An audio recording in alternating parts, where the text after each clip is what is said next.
Welcome back, guys, to another video. Happy Sunday. Where I left off last week, I finished up the front of the radiator support. Got these two plates welded, and I went ahead and started welding that off camera. Figured I'll get a head start on the welding. I want to go ahead and get some of this stuff on the firewall cut and welded, the plates. So I know another video of welding, boo, but it's part of the process. I gotta do it. So stay tuned.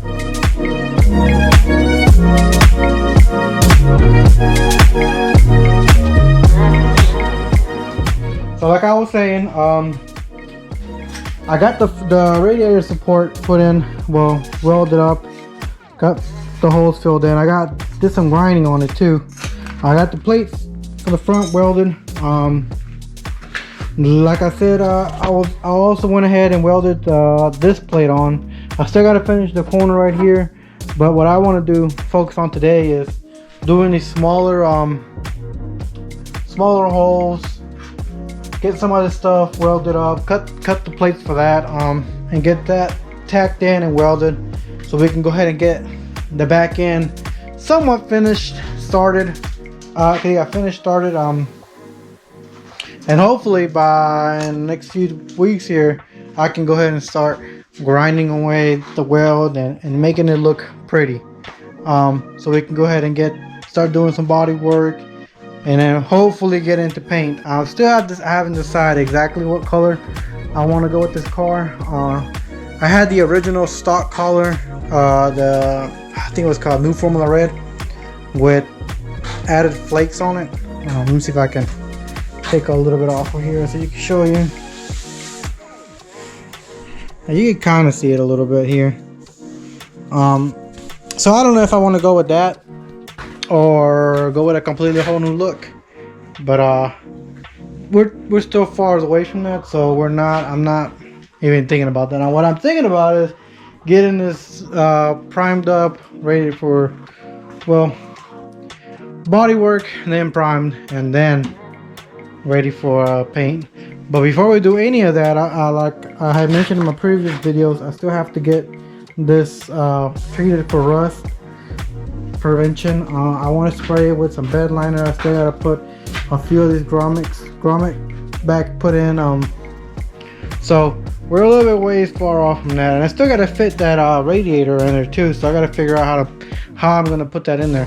But regardless, don't want to get too ahead of myself. I want to finish this back end first, and so let's get all the welding out of the way, because this has been a pain. it's very labor intensive. But yeah, stay tuned. We're gonna go ahead and get going on that one. I don't know if, well, I'll probably put you on the other end. I'll probably put you on that on a different angle.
Alrighty, so like I mentioned before, if anybody is doing this by themselves, just be very, very cautious.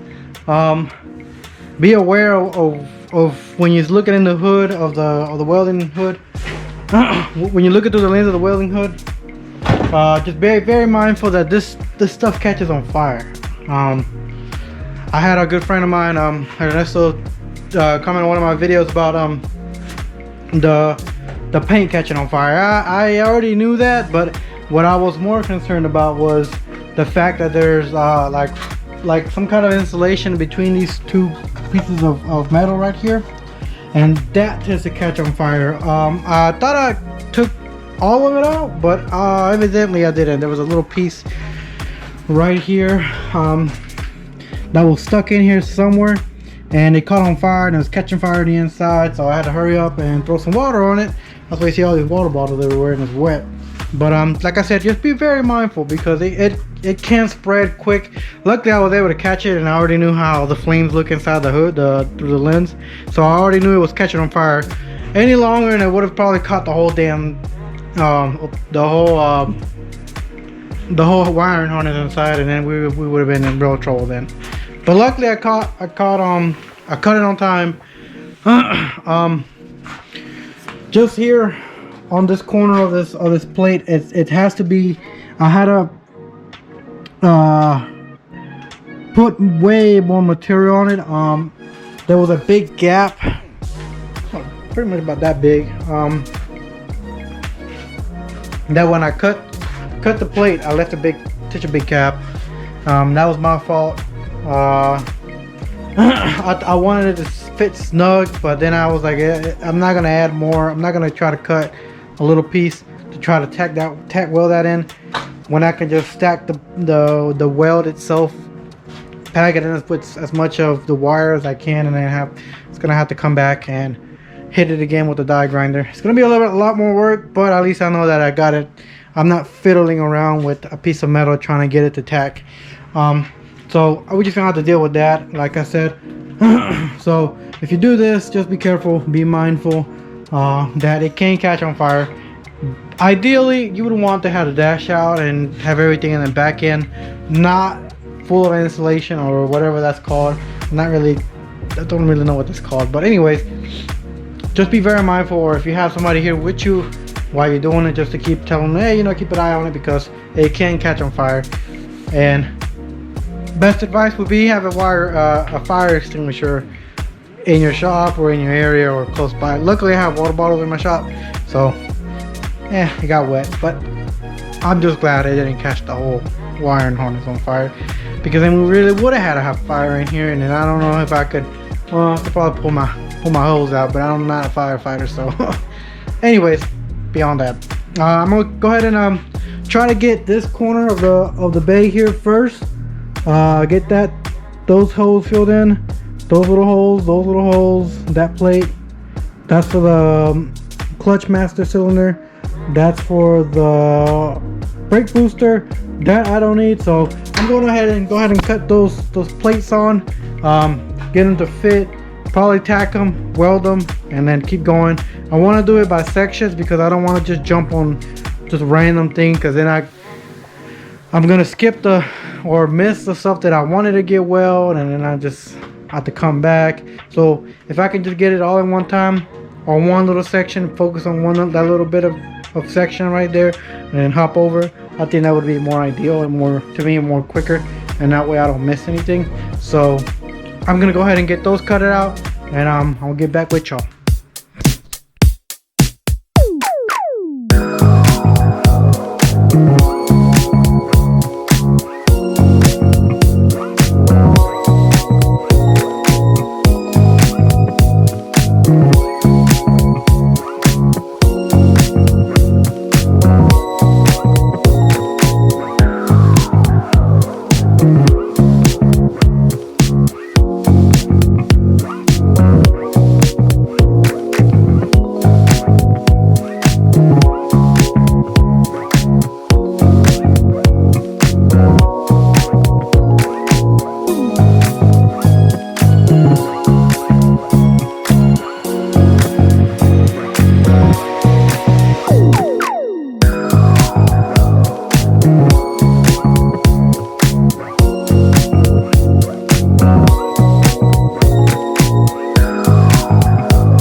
Alrighty, so what I did was to get those cuts for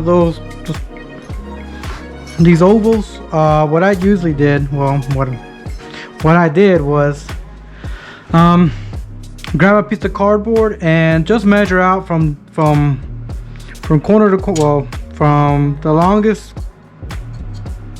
the wideness of the oval to the height of the oval, and then just trace it out. It's not really that, it don't have to be precise. I over, you know, gave it a little bit more so that way I can just trim off. You can buy these at what I call these, what they're called is tin snips. You can buy them at Lowe's, Harbor Freight. I think Harbor Freight sells them, I'm not sure. Get you a better angle here. I don't know if Harbor Freight sells them, or I think they do. Anyways, anywhere they sell tools, they more likely have them. The thinner the material that I bought was pretty thin enough for me to cut it through. If not, you're gonna have to use a cut-off wheel. But what I basically did, I just grabbed some cardboard, traced it out, and then just transferred it over to the metal. What I normally do, like I said, was just did it a little bit more bigger than what the actual hole was, so that way you can trim off and get it exactly where you want it. Some of these are going to be tough to try to get in there.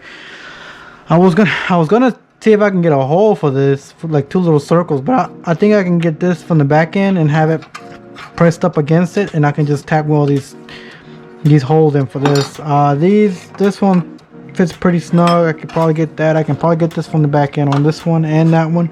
I have this hole right here, and that should pretty much cover up this side of the bay. I'm still not sure if I want to fill these in. Well, I'm probably gonna have to fill these in. I'm gonna have to figure out a way to fill them in. I know the small ones are gonna be pretty easy, but these big ones are gonna have to be a little. I want to see what I'm gonna do. If not, I'm gonna try to do one, and if it's too much work, I'm just gonna leave it. I don't see no problem. I don't see no issue with having those there. When you look at the bay this way and the motors in it, you're not really gonna see these holes, unless you're really looking for them. And then again, like I said, I'm not really impressing anybody. I just want the main stuff that you can look at to be welded and nicely done. So with that being said, I'm gonna clean those pieces up, and then I want to get them at least tack welded in. I'm gonna see how far that takes me, depending on how long it takes me to do. I'll probably just get them tacked in, and then probably next week I'll go ahead and weld them all in. But we're making progress. I feel like we are. I'm really excited. I may not sound in my voice, but I'm really excited to get this finally done. Well, welded. This has been a low-key a dream of mine to have it fully tucked and shaved. So when we did the ones on the bottom, I was really excited and happy about it, because this is something that from when I first got into cars a very long time ago. I went to, actually my very first official car show that I went to was Tuner Evo down in North Carolina, and I saw these beautiful cars that had the bay tucked and shaved, and ever since then I was like, oh man, I want to do that one day. I had an EK hatch back in the day. That thing was a piece. But I was so happy to have it, and I wanted to do it with that car. But unfortunately, I blew the motor, and so forth. I got rid of it. I bought this, and my homies, my brothers of mine, they introduced me to the whole static scene thing, and ever since then I've been hooked. I got the car, you know, they helped me get the car lowered. I went crazy with it, and then when I saw my rails on the bottom of the car were scraped off, almost completely off, I was like, well, there goes that. As soon as I dropped the car, I knew it was quote unquote ruined, but I didn't care. I love this. I love the scene. I love the look of the car, how it looks lowered with the wide wheels. That's always been my look, my personal preference. I like it. I love it, and so therefore I want to combine the both of the two. I know a lot of guys, they lower the car and they have like nice fitment and that's it, that's all they do. But I always wanted the full tuck and shave. I always looked up to the guys that did that, and I always thought, wow, that looks incredibly beautiful. So that's why I'm doing it, and that's why I want to do it. And it's like I said, it's not a cup of tea for everybody. A lot of people may think you're ruining the car, but to me, I only made it better. So let's go ahead and I'm gonna go ahead and get that tack welded in, and I'll catch up to you guys in a minute.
Finished up this side of the this corner right here. The welds aren't, like I said, they don't look pretty, but we can make that work. I got all the holes that I wanted to get welded up.